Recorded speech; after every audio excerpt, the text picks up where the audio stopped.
आनंद भाई, एक लेटर आपके हाथ में है और आज का जो दिन है डीबीसी कर्मचारी के लिए वो कैसा दिन है? अच्छा दिन है या बुरा दिन है? अगर बुरा बुरा दिन है तो वो क्यों है? देखिए, हम तो इसे काला दिवस कहेंगे। हम कर्मचारियों के साथ लगातार एक नाइंसाफ़ी और एक अन्याय होता आया है। जैसे एक बंधुआ मज़दूर होता है, उस तरह से शायद अंग्रेज़ों का काल भी अच्छा होगा, लेकिन आज जो डीबीसी कर्मचारी के साथ हो रहा है, 28 वर्ष वो अपना काम करता है। कोरोना रहा हो, चाहे मलेरिया, चाहे डेंगू, चाहे चिकनगुनिया, चाहे किसी भी तरह की बीमारी रही हो, चाहे हाउस टैक्स रहा हो, चाहे बिल्डिंग डिपार्टमेंट रहा हो, हर जगह अपना 100% देने वाला एक कर्मचारी। आज वो एक ऐसी दुविधा से गुज़रता है कि 10 साल आपको ब्रेक नहीं दिया जाता। 10 साल ब्रेक देने के बाद, ना देने के बाद आज उसे ब्रेक दे दिया जाता है। उसमें ब्रेक देने की वजह क्या बताइए? ब्रेक देने की कोई वजह नहीं है। उनकी एक मानसिकता है कि डीबीसी कर्मचारियों को कोई लाभ नहीं देना है।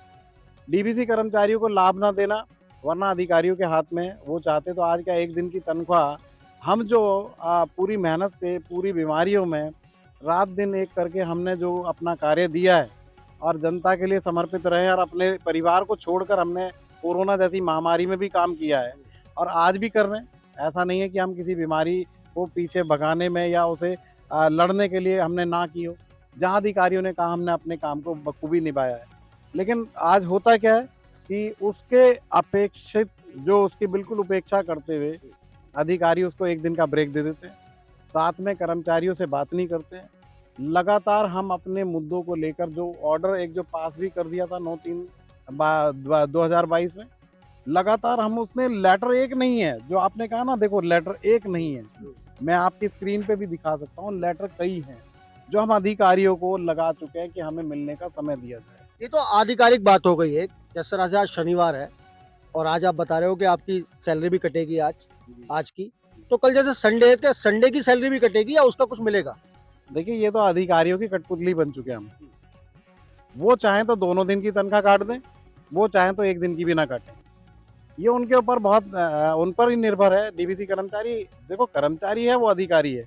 हम कर्मचारी ही रहेंगे, वो अधिकारी रहेंगे, लेकिन अधिकारी को भी एक अपने परिवार में जैसे एक बच्चा होता है, उसके क्या उसको लाभ हो सकती है, क्या हानि हो सकती है, उसके विषय में भी उनको सोचना चाहिए। लेकिन आज वो इस विषय पर बिल्कुल भी नहीं सोचते हैं, आनंद ना भाई, उसके लिए डीबीसी कर्मचारी की इतनी बुरी हालत, इतनी बड़ी यूनियन आपके हाथ में, इतने सारे प्रदर्शन आपने किए, इतने सारे धरने पे आप बैठे, उसके बावजूद भी ये आवाज, ये दर्द आखिर क्यों? कौन है इसकी वजह? वो अधिकारी कौन सा अधिकारी है वो?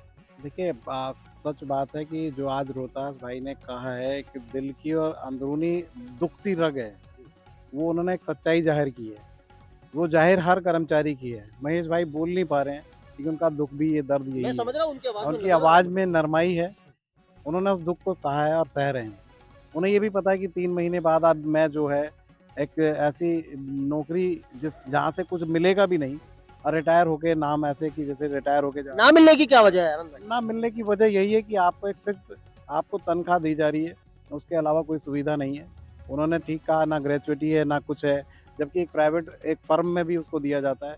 हम एक गवर्नमेंट ऑर्गेनाइजेशन में जहाँ वो कुछ लेकर नहीं जाएँगे, जो उनकी लास्ट तनख्वाह होगी वो कब मिलेगी, कब नहीं, ये नहीं पता। उसके बाद वो खाली हाथ ही घर जाएँगे। यहाँ पर हो सकता है हम ही लोग अपने फूलों की माला उनके गले में डाल पाते हैं।